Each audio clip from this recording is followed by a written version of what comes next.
Welcome to the Recover You podcast. I'm Kylene. And I'm Patrick. We are a couple in recovery from sex addiction and betrayal trauma. Together, we share our story to encourage you on your journey. It's here that we talk about sex addiction, betrayal trauma, mental, emotional, and physical health, faith, and anything and everything needed to recover you to your most authentic self that God created you to be. Welcome, everyone, to another episode of Recover You. I am very excited today because I have a really special guest. Hello, Ron. Hello. I'll tell you why I'm excited, but let me do a little intro for him first. Ron Rhea is a liberation coach who helps purpose-driven individuals reconnect with their core, fostering resilience through grounded mindfulness. I'm very excited to talk about your book, The Grounded Liberation Method. I actually read a little excerpt a few episodes back, and I want you to know I truly, honestly read the whole thing. I very much, in particular, I want to make sure that, you know, the resources that we recommend are good. And this was an excellent book. And you happen to be a friend. So it's a win-win. Cheat code. Welcome to the podcast. Thank you. Thank you for the welcome. I'm excited to be here. So we were talking a little bit before we started the episode, and I think I'm just going to open the floor for you to share a little bit about how did we meet 13 years ago? We met at a wonderful place called the New York Conservatory for Dramatic Arts. Yes. Back in the day. Back in the day before the gray, you know. I can relate. Yeah. It's coming in. I didn't have any of this. Mm-hmm. I was baby faced. Didn't have hair, anything. But we met, and man, it was like we've talked about, it was a wonderful experience. The times still stick with me. There's several different things that I can talk about, but you know, I have to talk about the infamous party. And let your viewers know. Go for it. It's all right. Listen, they know that I have a past, okay? And it hasn't always been pretty. I mean, I'm not going to say this wasn't pretty, but this was definitely, I learned that there's a very important question that Kylene Terhune wants to know, and she needs to know in her core, like in her soul. And the term is, and the question is, am I sexy? She needs to know that she is sexy. That's correct. How did you find that out, Ron? Because that sounds very inappropriate with just no context. Yeah. We were at a party, just our classmates, so it was like family. It was very safe. I will say this was a very safe space. Very safe. And I also did not drink a lot in general. That is key to this key piece of information. Very key piece. I think you also, if I remember correctly, because we were both in anticipation. I was in anticipation for Lauren to come visit. You were in anticipation for Patrick to come visit. So we were just letting loose. And I think also we were like the oldest in our class. So we the older ones had to cut loose a little bit. So long story short, there was, liquor involved, and everybody was dancing. We were all having fun. Like I said, it was family. It was all family. There's another key piece of information. This was the time of the twerk. Oh, yes. Oh, wow. And I couldn't do it. Wow. That was when all that was going viral. Yeah. And I got maybe a little too much alcohol in my system for the lightweight that I am. And I started trying to twerk. And apparently the question that came out of my mouth was, am I sexy? Mm-hmm. Mm-hmm. What made it even funny, like even more hilarious, is you like targeted one of our classmates in a sense of like wanting their approval specifically. Like you went from, at first you were asking everybody, and then you specifically, this one classmate, you were like, am I sexy? Oh my gosh. I don't remember the entire evening, but I do remember that there's a significant chunk of it that I don't remember. Great times. Like I said, like you said, it was safe. It was all family. We all had a blast. And a lot of those relationships, like if any of our classmates were to reach out to us, it's still family. It's like we never lost Yeah. touch. Yeah. It was a good Hence experience. hence I our know. And relationship. here we are, Here we are. very, very different people than we were that particular day. Man, that particular time, Yeah, that whole just time of our life. that Yeah. was a that was a that was a lifetime. You know how they Yeah. say you live different segments in life? Yeah, that was a segment. Yeah. I don't know about you, but I feel like I've been 10 different people Hmm. with like 10 different lives. And I'm pretty happy with the Hmm. one I'm living now. And there are a lot of things that you look back and you're like, who was that person? Yeah. Yeah. So, Legit. yeah. So, anyway, moving on to deeper, more serious, grown-up things here. Share a little bit about yourself. Why did you write the Grounded Liberation Method, and what is that to just share with everybody?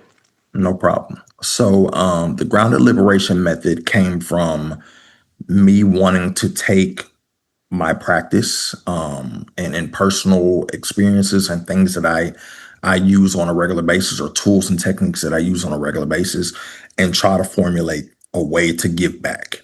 I was introduced to, and I want to say the grounded liberation method is all based in my personal mindfulness practice, right? So, and I was introduced to that practice during the grief of the loss of my mother. Mhm. So best believe, like, I understand in the approach of mindfulness when somebody's like, "Hey, have you been introduced to mindfulness, or do you practice mindfulness?" I guarantee you, when it was brought to me, I wasn't trying to hear it.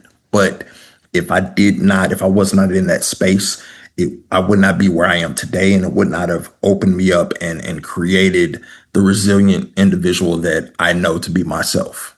So I have been working on or I had been working on this book, I want to say towards the end of 23. And with everything with me, I'll pick it up, I'll put it down. I'll pick it up, I'll put it down. And it just so happens that life gave me an experience that said, "Hey, you need to finish this." And so that's where this book is birthed. It's birthed out of the same type of experiences and the same type of life challenges that I talk about, or I try to help others, out of, or how to ground themselves and approach these experiences within the book. So that's where the book came from. And I wanted to make it simple. I don't I read all the time. I know, especially from a new author, nobody wants to read a 300 page, I don't believe in self-help. I say personal development. But so I wanted to make it small, concise, and applicable, very easy, talking to you straight up like I am now. And that's very important to me because I don't want anyone to ever be lost. I want them to see the importance of how this can help you right now, today, where you are. You have life, bills, spouse, everything. I want to make sure that, hey, if I pick this book up, it's going to help me now. Yeah. Well, some of the things that you just mentioned are actually some of the key reasons I really liked it. I have ADD, so I actually very much appreciate when something is it's written in sections that are very easy Mhm. for me to pick up and put down, pick up and put down, and get through a chapter because it wasn't like 1,000-page chapter, Yeah. and it was all very easy to read. But like you share concepts in a way that are applicable and interesting. And then at the end of every chapter, you have ways to actually integrate. So while someone could totally pick it up and read it to the end, it could also be utilized really well in something like a support group or a book club, or Yeah. something where it's like, I'm going to read one chapter a week or every 2 weeks, but I'm going to, during that period of time, practice some of the exercises that you're recommending so that it builds on itself. So I really like the way you structured it there. It was really, really easy to apply and understand. Yeah. So that That was was really good. that was the whole purpose. I wanted to make sure that at the end of this, you have something that you can base your own personal practice in. And that's Yeah. that's really the goal, right? To make sure that you have tools and techniques of your own. And also that you can take this and become the hero of your story. I'm not looking for I read Ron Rhea's book and it changed my life. No, Ron Rhea showed me some tools, and from there, I put on my own cape and I was the hero of my own story. Yeah. And I like so much of what you talk about in the book are concepts that we talk about here in this podcast and in the recovery community and things of that nature. And it's not a book about recovery. It's not a book about addiction. It's not a book about trauma and betrayal. It's kind of becoming the best version of yourself and navigating the difficulties that come in life. So this might sound weird, but it's specifically, I like that it's not about addiction and betrayal for the addiction and betrayal community, because there's a point where we get all the education and resources within our specific topic, and then we don't really want to read about that specific thing anymore. You know what I mean? But it turns into, okay, how do we keep applying things? How do we keep growing as a person? How do we keep moving forward in life? So I like tools like this because this is talking about all the same concepts without the specificity of the specific trauma, right? The specific behaviors. And it is very applicable to whatever you're dealing with in life. So you mentioned this a little bit, but how do you actually utilize mindfulness and this method in your life?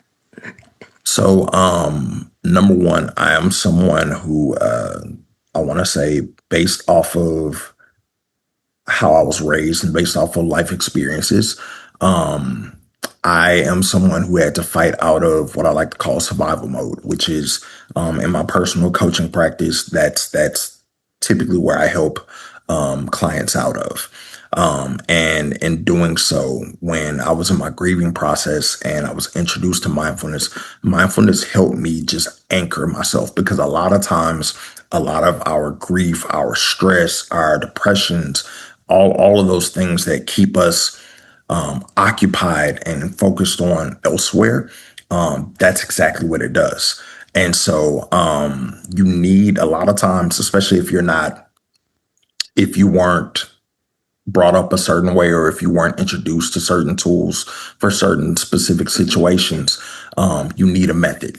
You need something. And it's just like anything, just like, and I hate to use the cliche, but just like, the right tool for the right job, right? Mm-hmm. You need something that is going to be applicable and repeatable. Repeating, especially with my learning style, repetition is everything, right? So mindfulness just helped me, and the tools that I gained from mindfulness just helped me learn how to take those tools and repeat them and be able to apply them in any different situation. Because at the end of the day, we don't control life. Things happen. And a lot of times. Are you sure? Yeah, we can't control it. We can't control life. Even if we try really, really hard? No. Unfortunately, our job is to experience life. Oh, that's a good way to think about it. Yeah. Yeah. And a lot of times, especially if you are someone that is living in survival mode, you don't know how to experience life. Mm-hmm. You don't know how to be comfortable in your being, because your primary function is control. So just dig into that for a minute, because that's kind of a big deal. You're not comfortable in your being because you're focused on control. Mm-hmm. So it's kind of like, I think everyone knows someone who has a hard time being alone, mm-hmm. right? I say, if you are not able to sit with yourself, then there's something that you need to address, right? And being comfortable in your being, it has everything to do with just you. And a big thing that I talk about is identity. Identity is huge. And it took me a very long time to be, not just love myself, but be comfortable and actually understand what my identity was, mm-hmm. or who I actually am. So everywhere from your mind, body, and soul, like your being is all three. It's all wrapped up in all three. And based off of the way we are taught and we are conditioned in life, a lot of us don't have the methods to be able to hear and be able to speak to our very being. So that's another thing that the method teaches you. It teaches you how to go inward, how to face the uncomfortable things. I talk about accountability, personal accountability within yourself, not someone else holding you accountable, but you being able to sit in your truth whatever that truth is. And it can be very uncomfortable. But a part of mindfulness is not to make everything sunshine and rainbows. It's to help you be able to sit in that uncomfort moment, recognize the things that you need to recognize in those moments and be able to move forward. It's not teaching you that hardship and trouble and turmoil aren't going to happen. It's teaching you what to do when those things happen or when you're in those moments, because you're going to have them. You're human.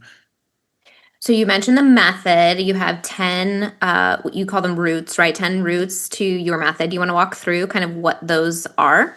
Yeah, sure. So root one is going to be just what I just talked about, radical self-honesty, right?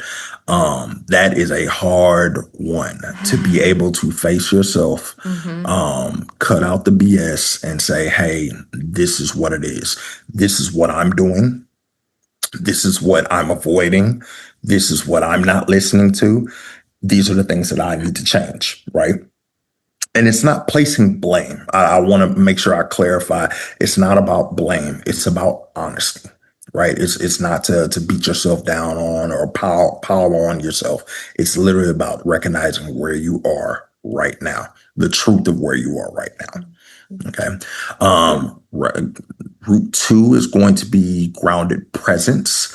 And that's just about showing up and being present in the moment.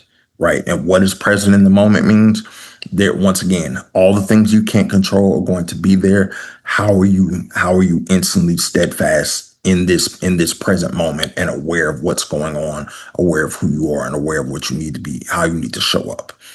Root three is going to be steadfast practice. It's basically an analyzation of what you're actually doing. What does your day-to-day look like? What are the things that you are implementing in your life? What's actually helping you versus what's actually hurting you? And just taking a honest look at that. Chapter 4, relational grounding. Root 4 is going to be relational grounding. That is pretty much making sure that you're not living in a vacuum. You know, a lot of times when we go through certain things, and I loved listening to your episode, and I was like, I was listening to the episode, and I was like, it's chapter 4, and I went back and forth. I was like, chapter 9, chapter 4, chapter 4. But because both talk about relationships, but in different ways, right?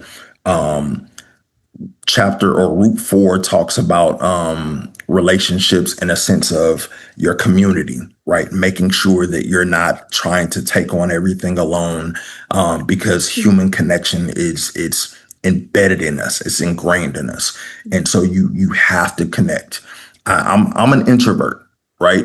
But at the same time, I know that being able to step outside of my space and connecting with humans and connecting with others is very important to be able to move through life, right? Then we talk about root 5, which is integrative awareness. That's where your shadow work is going to come into play. A lot of people that don't know about shadow work, it is, you take chapter 1 and it's going deeper into that internal experience, and that's where you start to understand the things that you do continuously, understanding like I want to say your isms, right? Because we all have them. Chapter 6 is going to be embodied discipline. This one is a personal hardship for me because we don't pay attention to how moving through life, the effects that it has on our body, and also the messages that our body actually tells us or sends us. You will learn a lot about where you are and how you're processing things if you bring up your awareness in your body. Your body, like there's certain places, like I know I hold tension in my shoulders and in my neck. So if I'm in a situation and I feel like I'm tightening my shoulders and my neck, hey, calm down. And a lot of times your body also works hand in hand with your brain in a sense of it's there to protect you. So it braces for impact, right? So anything that even remotely looks familiar And it might not even be that same situation, but anything that looks remotely familiar, your body will brace. And so when you feel that brace, the ability to be able to put your body at ease and actually process the situation to make sure, because it might just so change your mind on your perspective. Then we're going to go to root 7, and that's the fire of feeling. That's where we get into emotional literacy. I'm going to say that again, emotional literacy. Um, who, from a man, I'm going to speak from a man's perspective, that is something that does not get taught to us. And that is something that is very important when it comes to human connection and just the whole human experience, not just for others, but also how you're able to process your own emotions, process, where you are and be honest in your own feelings. Because a lot of times you don't do that. And so that's why you end up in situations because you haven't even processed where you are with them. That is going to bring us to chapter 8, which is my favorite chapter, 10 toes down, right? Root, root 8, 10 toes down. That is how you show up for you. The world will tell you that if you put you first, you're selfish, right? If you are thinking about yourself, you're not doing something right. And there's a time and place for everything. And especially if you are in your awakening journey, your healing journey, your recovery journey, everything, there are times where you have to show up for yourself. And so that's what Root 8 addresses, how we show up for ourselves. Chapter 9 or Root 9 is going to be liberation and relationships. So we have already talked about chapter 4. Chapter 9 dives deeply into your actual circle, your actual personal circle, right? Who's there keeping you in those states where you need to move away from? Who's there that's actually helping, right? How do you work in relation to those individuals? How do you need to assess your circle, right? That's when we get personal with your relationships. And then chapter 10, sorry, root 10 is going to be liberation in maintenance, or is maintenance. Basically, you got this 10 root system. That's not where you stop, right? In liberation and freeing yourself, right? And building this resilience, it is going to be a constant practice. That's why I continue to use the term practice. It's not something that you ever stop. Even I myself, like I said, a lot of this book comes from my own personal practices. I still use these methods. Even before I got on with you, I had to, take 3 deep breaths to calm my nervous system, right? With this being my first interview. So yeah, it's applicable, and it's something that you have to maintain. But I do promise you, I've been in my practice for 8 years now. It gets better. It gets better. It gets easier. Like navigating life and the heavy winds that come with life at times where you're not looking for them. It gets better and it gets easier to stand grounded. Thanks for walking us through that. I think there's a couple ones that always kind of stand out to me. I think all of it applies to everything we talk about here, and then there's key pieces that I think tend to be quite difficult for people. And a couple of those are the shadow work. So facing your emotions, facing the parts of you that have chosen things that maybe you don't want to choose, right? Like, why am I living into patterns this way? The emotional literacy that you were talking about, right? Processing our emotions, naming them, talking about them, vulnerability, right? Both of those things are very scary to begin to work on. And you also sort of mentioned culturally and societally not always being like taught how to do that. Can you maybe share a little bit about the shift internally from maybe before utilizing those skills and after? Like, what is it when there is fear and trepidation of I don't want to face this thing. It's scary or it's hard. What would you say to people that are kind of in that place, and in order to get to the good place that is the end of the, well, it's not the end of the journey. The journey is like life, right? Mm. But to get through the hardest part, to see the benefit, how would you encourage people?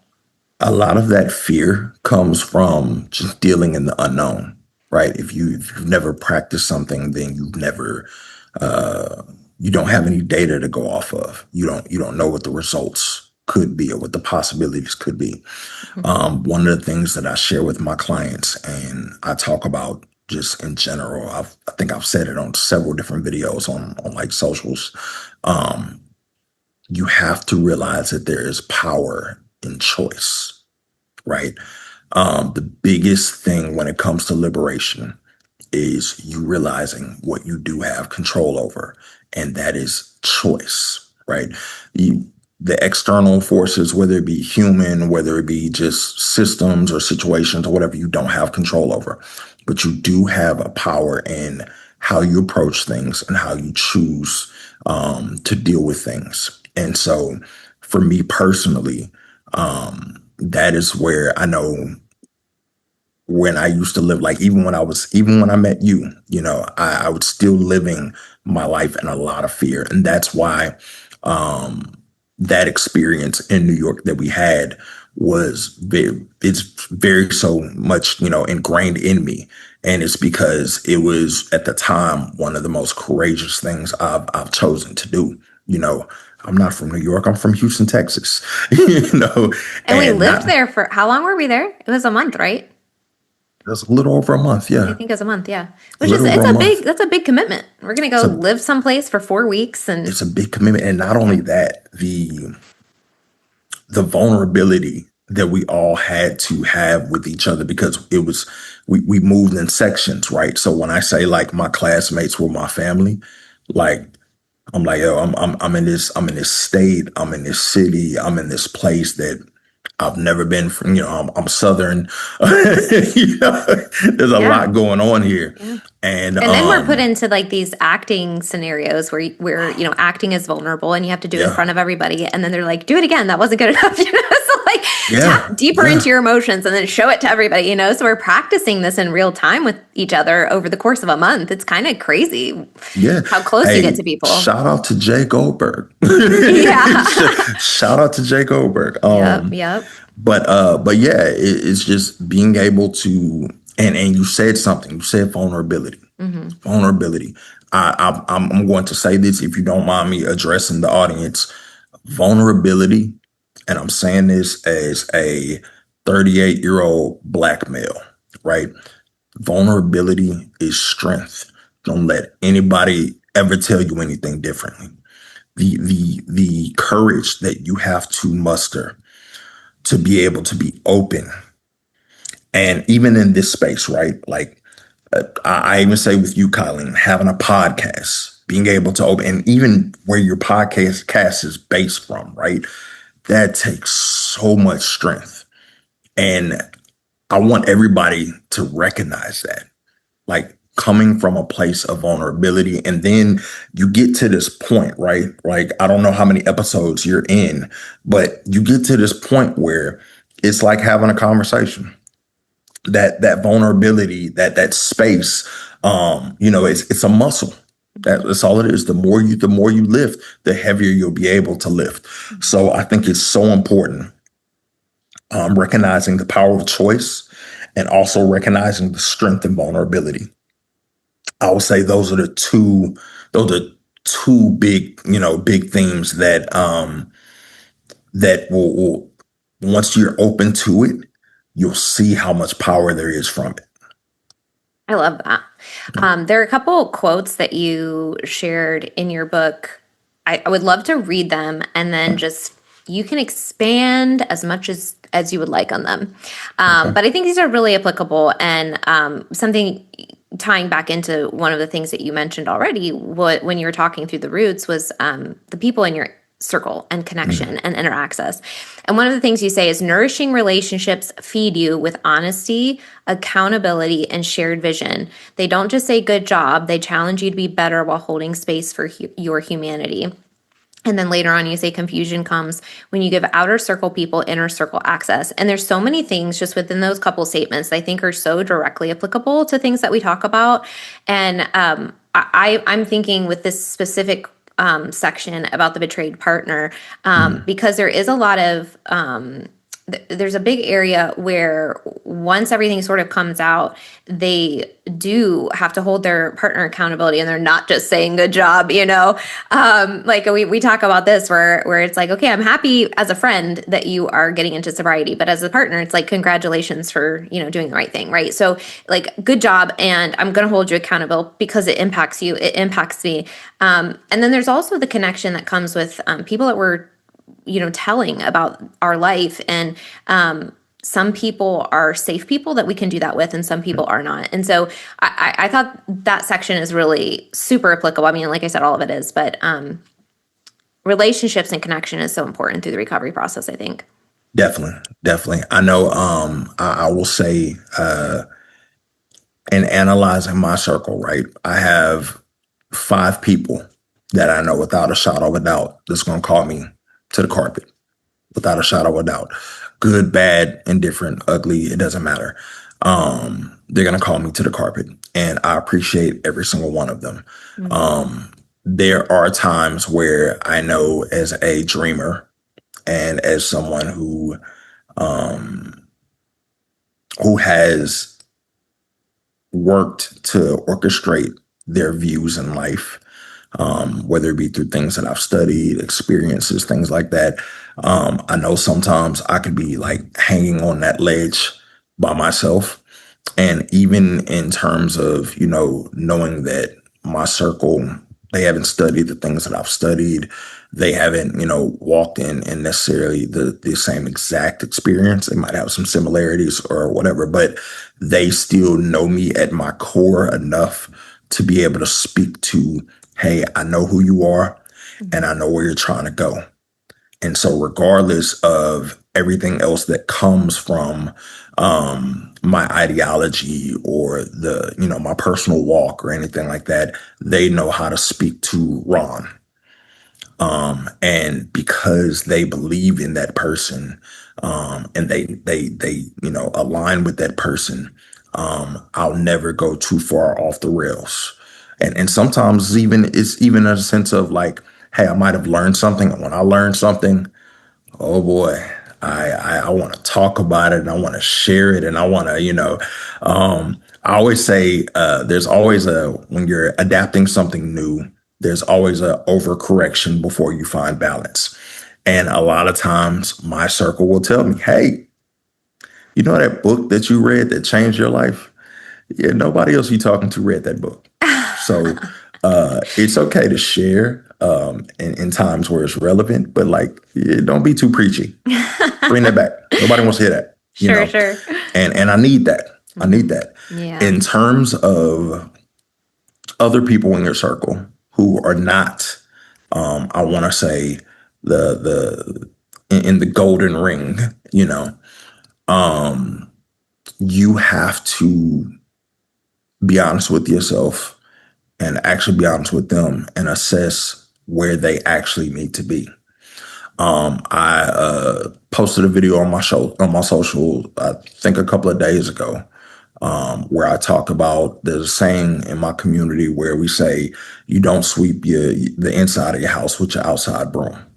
Okay, and I liken that to when it comes to the work that you have to do internally, that even your golden circle can't do for you, right? Those are the times where a lot of times, especially when you're trying to make changes or you're trying to recover, or you're trying to do something different, you're trying to look different, though that's when you need to be as muffled as possible, in a sense of you have to keep people, their opinions, their thoughts, their whatever outside, because people are always going to have their opinions. Those same opinions that they're sharing now, they probably always had. And guess what?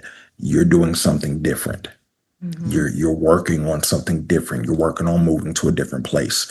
And so that's when you have to make sure, or you have to identify them as your outside room. Okay. Your internal space is, I like I'm actually going to say it a different way. I've said it before, but you are your greatest work, right? And I'm saying that as a father as well. Love my daughter. That is my heart. But you are your greatest body of work, because you will forever, as long as you are on this plane of existence, you will forever be responsible for that body of work, right? And so you have to learn how to protect it, not in a sense of, not just from negativity, but in a sense of like, and I know you probably know this, but when you're in a really good space, you're doing work and you're seeing results within yourself, and you're in a really good space, you get very overprotective of that. And that's kind of where chapter 4 even comes in when we talk about relationships, right? You kind of self-isolate because you're like, man, I'm feeling good. I don't want anything to burst this bubble, right? You still have to live your life. Yeah. You do have to go outside. Right. Yeah. And you can't stay there. And I'm guilty of it. Best believe I'm not talking to anybody in this book if I'm not talking to myself. I self-isolate, especially when I'm working on me. And I'm feeling good about working on me, even when I'm facing something ugly, but I see like where I'm getting through it. I self-isolate. Yeah. Yeah. It's like the idea of like, I haven't actually like healed a trigger if I just take myself out of the environment that has the potential for triggering me, right? Like there's always, and to be clear, because we're talking about addiction recovery, I'm not saying go back into the thing that you just to be clear. No, but I mean like, it's like this idea that, hey, if, I can't navigate the world in a normal way, like because I'm so fragile. Recovery isn't being fragile and then removing yourself from things that are difficult. It's ultimately building the resilience to be able to navigate all of the difficult things that life brings at you and be able to stay grounded and aligned and showing up in an authentic way and that sort of thing. So I really appreciate that perspective. No problem. Another quote that I wanted to share was, the very thing that you're afraid to reveal is usually the very thing that once spoken begins to lose its power. Shadow work is not self-condemnation, it's reclamation. What you reject imprisons you. What you integrate empowers you. The refusal to see your shadow is the ultimate act of weakness. The courage to face it is the truest act of power. It's so good. I love the first part. The very thing you're afraid to reveal is usually the very thing that once spoken begins to lose its power. And I think that speaks so much to shame. Yeah. Exactly. And I'm going to be really honest.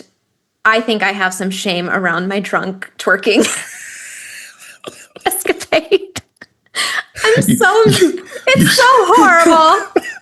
You should not have shame there, because for 13 years, it has been a memory of joy. That's true. In my deepest, darkest moments in life, right? That is something that I can call upon to be like, that actually happened. That really happened. Well, I'm glad I can bring joy to your life. I'm glad I can bring joy. No, it's a little bit of a fun memory for me as well. I think, there's aspects of that time where I think I made some decisions that may not have been the best decisions. I have some of those too. I can't, it's not all you. That, like I said, it was definitely a time. But in terms of shame, I have gotten to this point in my life, and I hope that everybody can get to this point in their lives, right? Truly, everything that you've been through, every decision that you've made, got you to where you are, right? And when you get to a point where, especially when you are putting in the work within yourself, and you are in a place of recovery, you were in a place of enlightenment, you were in a place of, hey, like, I'm 38 years old now, right? We met when I was, I think, 25, 20, 24, 25, 25. Yeah. At 38 years old, I can look up and say, I regret nothing, Mm-hmm. right? Mm-hmm. Um, that takes you working through your shame. That takes you, kind of goes back to what we talked about earlier. That takes vulnerability within yourself because we are kind of taught to judge ourselves just like everyone else, just like other people judging us. We're taught to kind of internally judge ourselves. Mm-hmm. And life is an experience. Like I said, you're supposed to experience life. Yeah. There's not one person that has ever walked this earth that didn't do something. And if they were able to, have time, got to the point where they were like, man, I did that one thing and that was crazy.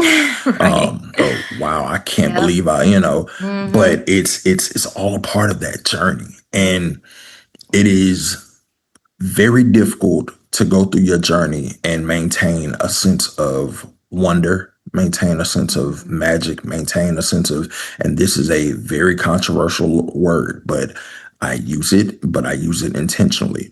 A lust for life and experiences because we're blessed to be here, you Mm-hmm. know. And a lot of times we stop, especially older we get, we're indoctrinated with I know it all, I've been through it Mm-hmm. all, I know what Yeah. this outcome looks like. And we lose that wonder, we Mm-hmm. lose that lust. And it's like, hey, I woke up today. Yeah. I don't know what's gonna happen today, but Mm-hmm.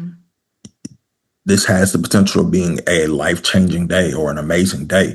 And I don't say that to try to, bring sunshine, rainbows, and unicorns into your life. And because, look, I live a real life. I'm a very transparent and real person, in a sense of how I tell you, hey, if the day sucks, hey, kind of sucks today, but I'm gonna get through it. Yeah.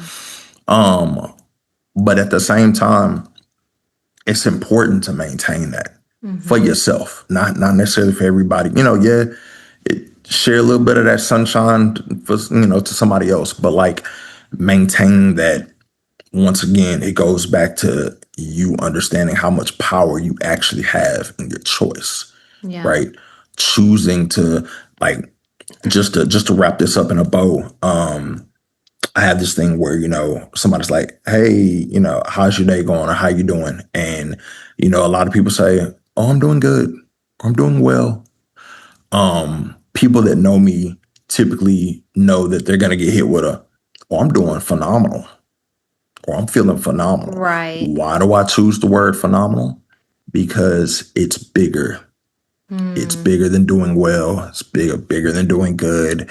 It makes me reach for more, forces me to reach for more in the day. Good morning, Ron. How you doing? Oh, I'm doing phenomenal. That means I'm choosing phenomenal today Mm. and nothing less than phenomenal. Yeah, I think there's a difference there between like what you would maybe say toxic positivity versus the way you're describing it is I'm intentionally Exactly. choosing to make it this way. I'm Mm-hmm. intentionally choosing to put my mind towards this as opposed Mm-hmm. to just sort of covering something up, right? I'm good or meh. Right. Meh. Yeah. Meh is a big one. But yeah, like you Meh. said, I don't. I definitely have been victimized by toxic positivity before, Mm-hmm. so I understand that, man. We're Yeah. humans. We're Mm-hmm. humans. I Yeah. used to like. I used to work at for a company for a long time, and I used to tell my employees like, I'd say, "Hey, how you doing?" And they're like, "Hey, I'm good." And I'm like, "Hey, do me a favor. I ask you how you're doing." I don't. So that means I want to know. And if Mm-hmm. today sucks, I need you to say, Ron, it sucks. That's how I know how to show up for you Right. because I know that your day sucks today. Mm-hmm. It's the same thing within yourself, right? Yes, I want you to acknowledge, in terms of like where you are when we getting back to shame, acknowledge that, hey, I feel like this towards this one experience, but also acknowledge that, hey, that was an experience and this is my focus now. This is where I am now. And honestly, it's because I had that experience that empowers me to be where I am now. Mm-hmm. Oh, that's so important, especially when you're thinking about like when we're talking about addiction. I think it's a huge, shame is a big trigger for repetitive patterning. So to think about, that today gets to be a different day. I think that's such an important reminder in bringing the choice in constantly. Like I get to choose every moment and every day moving forward who I want to be. And just because something's in my past doesn't mean that it has to be in my present. Yeah. And even if you fall, you waver, right? It's not the end because you recognize that you wavered. That once again, awareness is another tool of power, right? Man, I did that same thing that I did 3 years ago that I've been fighting against. But guess what? I can recognize. And it's not, eventually eventually shame takes a different place when you're doing the work. And I say this coming from a family of addictive behavior. I fought through a certain addiction before. And eventually you're like, okay, I had this moment, but that's not who I am. Right. And so I can recognize, okay, I had this moment, but look at the spaces in between. Look at how few and far between. Look at what I've done. And that even empowers me even more for the next day or the next time I'm faced in this situation.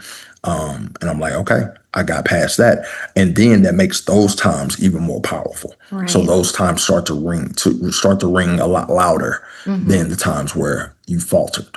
Right. It's like bringing it so deeply into your awareness now, and you're so mindful about it. And then you build that new pattern, and that becomes the new pattern so much easier than the old one that used to be the go-to. Right. So, yeah, I think there's so much to all these things that you're talking about in terms of becoming so present.